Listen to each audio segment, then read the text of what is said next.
Hai, salam Kopi Jono. Jadi kembali lagi dengan saya Kopi Jono. Udah lamanya aku ini tak cuap-cuap lagi di medsos. Jadi teruntuk buat kau like Konrad Sinaga.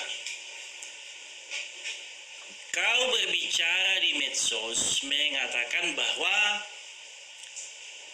perempuan suku Nias itu kalau menikah dipersembahkan kepada bapak mertuanya.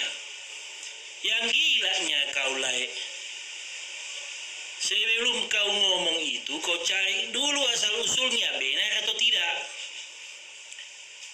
Andai kau ngomong di Nias kayak gitu, mungkin sudah dicabik-cabik muka kau. Begini ku bilang sama kau ya, sebelum kau kasih statement, kau cebok dulu mulutmu pakai air comberan itu. Atau kau cebok kau dulu, air cebok itu kau cebok ke mulutmu. Biar jelasnya kau ngomong. Macam mana pula?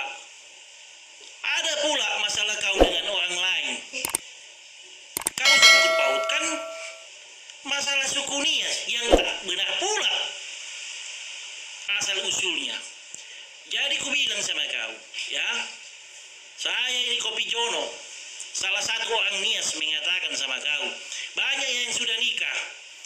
Orang Batak laki-laki nikah sama orang Nias perempuan, sebaliknya juga begitu. Kau tanya dulu, benar atau tidak? Ya, jangan lupa kau cebok mulutmu pakai air cebokan kau. Salam Kopi Jono.